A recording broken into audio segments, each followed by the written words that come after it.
Did you know that every superhero in the new Battle Pass has their own dorm room at Supernova Academy? Here's how to find them when you drop through the front doors, and let's take a peek and figure out whose dorm room we can find. First up is our guy, Ziggy. Let's take a look at his dorm room.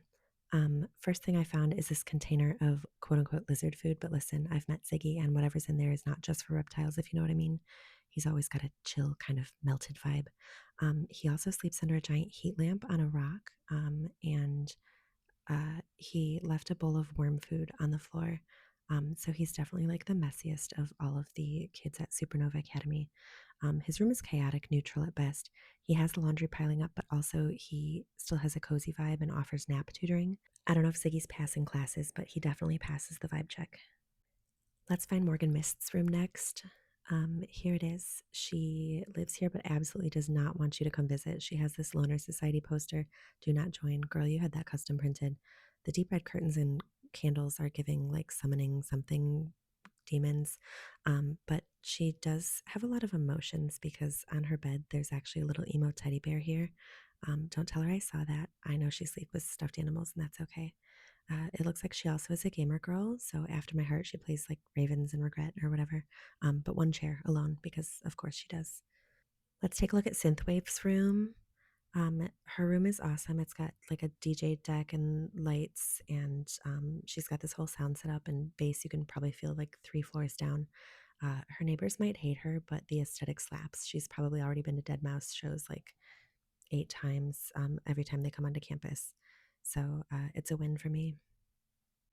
Next up is Light Rider. I actually didn't know this was her room at first because it was just like a telescope and a microscope, all the scopes, very few vibes. It was just giving studying. But then I did happen to catch a glimpse of that light writing caution sign on the wall here. And then I realized she has surfing lessons posters in the hall. So the girl's got side hustles and a 4.0. So respect to her.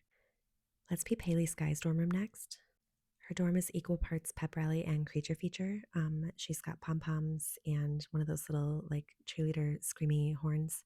Um, she's got all her trophies and little medals from cheering. She also studies hard, but she's got a little monster in hers. So she's got this Revenge of the Coral Buddies poster, and of course some monster beanbag chairs for when she crashes out.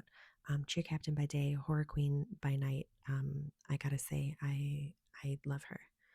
And the full length mirror so she can watch herself change. Killswitch's room was really easy to spot because it was just this sort of like classic gym bro room. He's got one poster and some weights. He must be a good student because he has some sort of like studenty award here, and all his books. And then, of course, a whiteboard where he's literally got a picture of himself. He's maybe like calculating his own muscle mass. And hey, books. So he lifts and reads. Ziggy would never. Last but not least, we have a bonus room. This is actually Professor Jonesy's office. At first, I said, "Who's John Jones?" And then I walked in and realized, oh, it's Vengeance Jones. His nameplate does say John Jones. A little bit basic in here, but behind him is a brag wall. There's a lot of pictures, one of him with a pickleball pro, like a Zen master. There's a picture of him either with an astronaut or as an astronaut, and then like holding a jungle monkey, like he's unlocked for side quests. Good job, Jonesy.